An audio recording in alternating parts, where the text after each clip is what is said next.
Welcome back to Marriage Beyond the Veil. Well, I have a question. Okay. So, if you know that your partner is really tired, and so say for instance if they snore when they're really tired. I believe most people probably do, but go ahead. Should you wake them up if you can't sleep, or should you let them sleep and go somewhere else? Well, that could be a conundrum. If you're not able to sleep and they're sleeping, why wake them up? Do what you need to do so that you can go to sleep. Are we talking about me? We're not talking about me. Anywho, she's talking about one of you. Maybe your husbands. No, I do know that I will snore if we're really tired. But if I'm not really tired, I don't. But asking that question, it's like music to her ears. Anywho, no, if one person's sleeping, I don't think you should wake that person up, because if they're snoring and the only time that they snore when they're really exhausted, then why wake them up? Sometimes, and it depends on how light or heavy a sleeper is, because sometimes if you can roll a person, that little adjustment will cease the snoring. But if it's a light sleeper, then it would wake them. So punching them or kicking them wouldn't be the same? No. If it were me, I would just probably go to a different room. Yeah, I agree. I think that's the compassionate thing to do, especially if you know that someone's tired. Now, so completely in the same vein, but different. So say, for instance, your partner snores.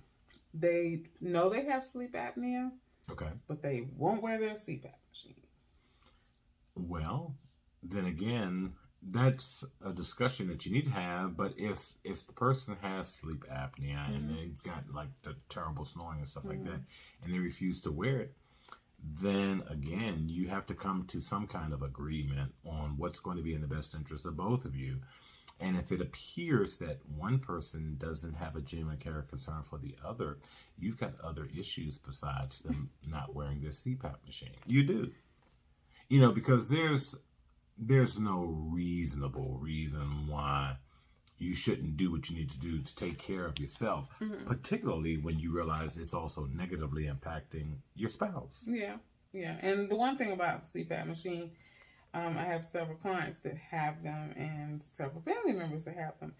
They are because you stop breathing in your sleep. Right. So if you have a CPAP machine, even though it may be uncomfortable, they have all different types of masks and stuff. Right. They're not as cumbersome as they used to be.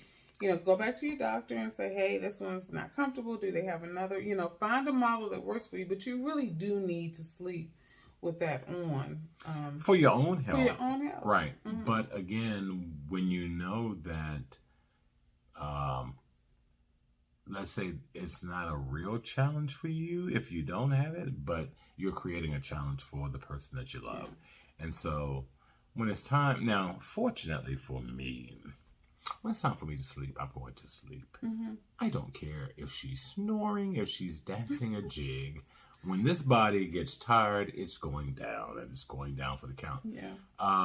But yeah, be sensitive, have a genuine care concern for one another. Do the right thing for yourself, and then do the right thing for your spouse. And more times than not, when you do the right thing for yourself, you're doing the right thing for each of you. That's true. So, until tomorrow. That was last night. The Lord says to say. Have a good evening.